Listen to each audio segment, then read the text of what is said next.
Hey scholars, this video is to help you on your April 20th assignment. We're now launching Unit 5, which is our last unit of social studies for the year.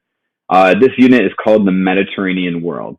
But this week is going to be talking about globalization and the fall of the Golden Age empires, just so that we can have that transition from Golden Age into the medieval and the Mediterranean era.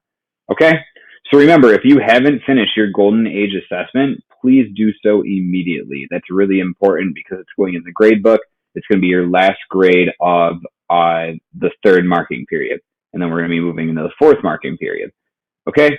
So let's talk about the April 20th assignment, though. This is launching Unit 5, Globalization and the Mediterranean World. So it says, scholars, we have now wrapped up our Golden Age unit. Remember, you must submit your assessment ASAP so I can grade your writing. We'll now be launching a unit that previews what the world looks like after the great empires of Rome, China, and Greece fell. We'll be starting by diving into the concept of globalization. Globalization is when empires can connect worldwide or globally through trade and the sharing of ideas. This began happening in the Golden Ages, and it still continues to happen today in a new form. So globalization started in the Golden Ages when people started trading, and it still happens today. It just happens in a different form. So your job will be to open the document where it says My Work. You'll read the instructions and preview, and then you're going to read an article and make 4 annotations. 2 annotations need to be about the positive impacts of globalization, and 2 annotations need to be about the negative impacts of globalization. You'll get 25 points per annotation. Okay, so let's get right to it. We'll open up the document.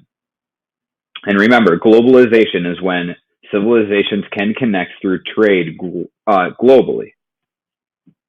Remember, when we open a PDF document, we got to click on these 3 dots up here and click Open in a new window. Otherwise, you cannot annotate.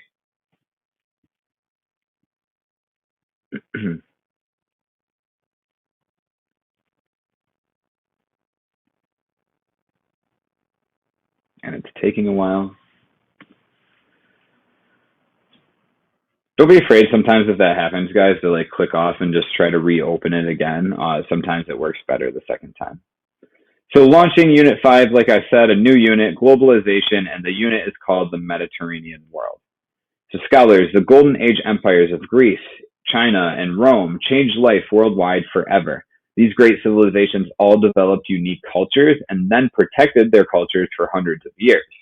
Another huge advancement of the Golden Age civilizations was developing similar economies based on trade. Once the economies became similar, this allowed the civilizations to trade with one another and become connected. So that's what this this map below is actually showing you. Remember the Silk Road in China, the Golden Age civilization of China? The Silk Road is shown right here. People could take silk and trade it here to, this was where Greece's civilization was. And then maybe they could get olives from Greece and take that back to feed their families in China. So these different trade routes kind of made the world connected more than it had ever been before in the entire history. So again, looking over here on the far left is where the Empire of Rome would be. On the middle is where the Empire of Greece would be. And then all the way over to the right is where the Empire of China would be. Again, remember, these empires eventually fell, but they still existed after they fell in some form. Like the trade routes were still there. They didn't completely die out. They just weren't golden anymore. They slowed down a lot. Globalization is the word historians now use for this new connectedness of civilizations throughout the world. So that's the definition of globalization. The Golden Age civilizations are what made globalization possible through their strong economies and reliance on trade. Your job is to read the text below and make 4 annotations in total.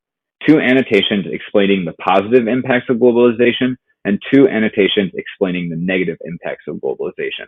I'm going to read up until I get to my model annotation, and then the rest is going to kind of be on you guys. So it says a brief history of globalization. We're going to start with the Silk Roads. It says they existed in the 1st century BCE through the 5th century AD, which is CE. And also they sprung up again in the 13th and 14th centuries AD. So this is when the Silk Roads contributed to globalization. People have been trading goods for almost as long as they've been around. But as of the 1st century BC, a remarkable phenomenon occurred. For the first time in history, luxury products from China started to appear on the other edge of the Eurasian continent, in Rome. They got there after being hauled for thousands of miles along the Silk Road. Trade had stopped being a local or regional affair and started to become global. So I wrote a comment, an annotation that says, this is a positive impact of globalization because it allows civilizations to get goods they needed in order to keep their people safe and in order to keep the empire strong and growing. Golden ages would not have been achieved without trade and without globalization. So remember, you need to make complete sentences in your annotations to get full credit, and you need to clearly explain to me how it was a positive impact of globalization or a negative impact of globalization. There's plenty of room here to get your 4 annotations. Remember, if you need any help, make sure you're joining your Google Meets at 10:30 a.m. with Mr. Woods or I, and you are sending emails if you need extra help outside of there. We're always available to meet outside of those times. Thank you very much, and good luck.